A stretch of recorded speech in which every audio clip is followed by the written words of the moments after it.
ચાંદીપુરા વાયરસનો સાબરકાંઠામાં કહેર. હિંમતનગર સિવિલ હોસ્પિટલમાં છેલ્લા 11 દિવસમાં 3 બાળકોના મોત થયા. 7 જેટલા બાળકોના રિપોર્ટ ટેસ્ટિંગ માટે લેબમાં મોકલાયા. 2 બાળકોના રિપોર્ટ નેગેટિવ આવતા સિવિલ હોસ્પિટલમાંથી રજા અપાઈ.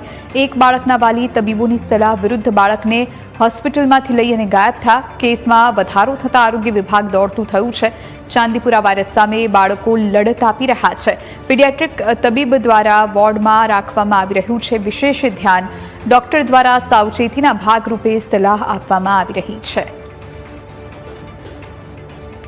તો 7 જેટલા બાળકોના રિપોર્ટ ટેસ્ટિંગ માટે લેબમાં મોકલવામાં આવ્યા છે. હિંમતનગરની સિવિલ હોસ્પિટલમાં બાળકો અત્યારે જીવન મરણ વચ્ચે ઝોલા ખાઈ રહ્યા છે. ચાંદીપુરા વાયરસનો સાબરકાંઠામાં કહેર જોવા મળ્યો. હિંમતનગર સિવિલ હોસ્પિટલમાં છેલ્લા 11 દિવસની અંદર 3 બાળકોના મોત થયા છે, જેમાંથી 1 બાળક રાજસ્થાનનો હોવાની પણ જાણકારી છે. બાળકોના રિપોર્ટ ટેસ્ટિંગ માટે લેબમાં મોકલવામાં આવ્યા. 2 બાળકોના રિપોર્ટ નેગેટિવ આવતા તેમને હોસ્પિટલમાંથી રજા આપવામાં આવી. 1 બાળકના વાલી તબીબોની સલાહ વિરુદ્ધ બાળકને લઈ અને હોસ્પિટલમાંથી ગાયબ થઈ ગયા. કેસમાં વધારો થતાં આરોગ્ય વિભાગ દોડતું થયું છે. ચાંદીપુરા વાયરસ સામે બાળકો અત્યારે જંગ લડી રહ્યા હોય એ પ્રમાણેની સ્થિતિ છે. આ તરફ પીડિયાટ્રિક તબીબ દ્વારા વોર્ડમાં ખાસ ધ્યાન આપવામાં આવી રહ્યું છે. ડોક્ટર દ્વારા સાવચેતીના ભાગરૂપે તમામ જે બાળકો છે તેમના વાલીઓને સલાહ સૂચન પણ આપવામાં આવી રહ્યા છે. અને સાથે બાળકોમાં જો આ પ્રમાણેના કોઈ પણ લક્ષણ દેખાય તો ખાસ તબીબની સલાહ લેવા માટે તંત્ર દ્વારા પણ અપીલ કરવામાં આવી છે. ગઈ વખતે પણ ગયા વર્ષે આ જ સમયગાળા દરમિયાન ચાંદીપુરાનો કહેર જોવા મળ્યો હતો અને અહીં પણ 6 જેટલા બાળકોના મોત થયા હતા. આ વર્ષે ફરી એકવાર દેખા દીધી છે ચાંદીપુરા વાયરસે. 7 જેટલા બાળકોના રિપોર્ટ ટેસ્ટિંગ માટે અત્યારે પેન્ડિંગ છે. આ રિપોર્ટ આવ્યા બાદ ખ્યાલ આવશે કે તેમના લક્ષણો આ વાયરસના લક્ષણો સાથે મેચ થાય છે કે નહીં. આપણી સાથે સંવાદદાતા ચિરાગ અત્યારે લાઈવ જોડાયા છે. ચિરાગ, હિંમતનગર સિવિલ હોસ્પિટલમાં કેટલાક બાળકો જીવન મરણ વચ્ચે ઝોલા ખાઈ રહ્યા છે.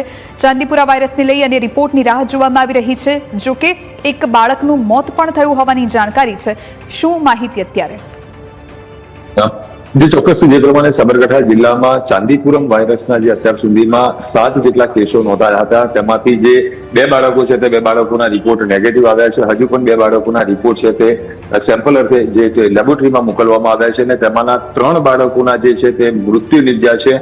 હિંમતનગર સિવિલ હોસ્પિટલમાં પીડિયાટ્રિક વિભાગ છે ત્યાં આ બાળકોની સારવાર છે તે ચાલી રહી છે. અને આજે જે હિંમતનગરના ધારાસભ્ય વીડી ઝાલા છે તેમને વોચિંગથી સિવિલ હોસ્પિટલની મુલાકાત કરી છે. ધારાસભ્ય આપની સાથે જોડાયા છે. સાહેબ, શું કહેશો? ચાંદીપુરમ વાયરસને લઈને 3 બાળકોના મોત થયા છે અને આજે મુલાકાત કરી છે, શું કહેશો?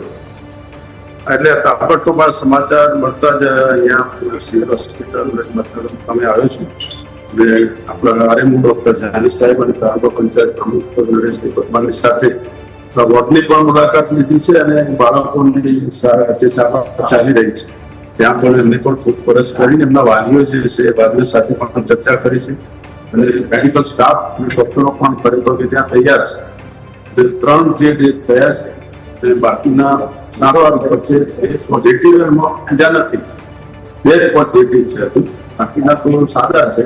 પણ એમ છતાં બધાની કાળજીપૂર્વક સારવાર રહી છે અને ડોક્ટરે વિશ્વાસ વ્યક્ત કર્યો છે કે હવે કોઈ વધુ અહીંયા બાળકોની મોત ન થાય. એટલે સંપૂર્ણ જે રાજ્ય સરકારના આરોગ્ય આની પર સૂચના છે કે જલ્દીથી જલ્દી ત્યાં આપણું થાય એ માટે હિંમતનગર સિવિલ હોસ્પિટલ સંપૂર્ણ સાધનો સાથે સજ્જ છે અને ડોક્ટરો પણ બહુ જાણીતા છે, બહુ સારી રીતે સારવાર પહેલા પણ કરી હતી અને અત્યારે પણ કરી રહ્યા છે. એટલે તાત્કાલિક આ રોગ કાબુમાં આવી જશે એની પણ પૂરી શકતા છે.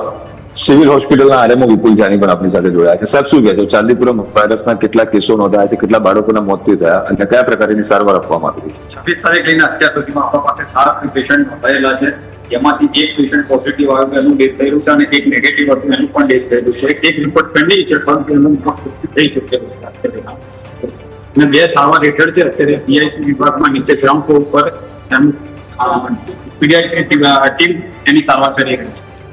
ખાસ કરીને ચાંદીપુરમ વાયરસ કઈ રીતે ફેલાતો? ચાંદીપુરમ વાયરસ છે જનરલી અત્યારે ચોમાસાના સિઝનની અંદર જે દિવાલો હોય છે એમાં તિરાડો પડેલી હોય છે, મકાનમાં જે એમાં સેન્ટ થયેલા મચ્છરો હોય છે ભરાઈ રહેલા હોય છે અને વરસાદના કારણે ભેજના કારણે બહાર હોય ત્યારે 14 વર્ષ સુધીના બાળકોને એ જનરલી કરડતા હોય છે કે ડંખ મારતા હોય છે અને એના કારણે ફેલાતી હોય છે. એટલે બને ત્યાં સુધી આખી બને કપડાં પહેરવા જોઈએ અને જે તિરાડો પડી છે અથવા તો જે છે એનું તિરાડો પૂરી કરી અને રિપેરિંગ કામ કરાવી દેવું છે.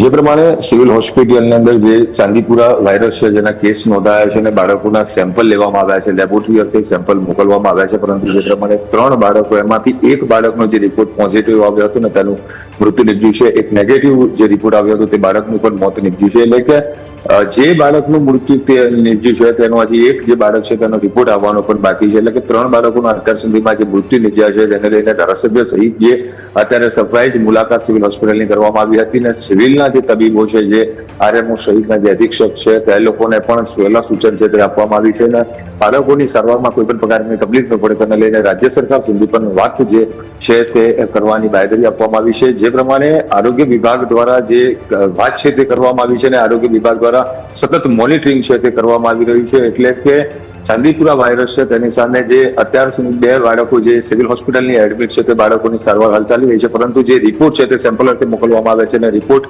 નેગેટિવ આવે છે કે પોઝિટિવ આવે છે તેની ઉપર પણ નજર છે. જી ચિરાગ, આભાર આપનો, આપ જોડાયા અને જાણકારી આપી તે માટે.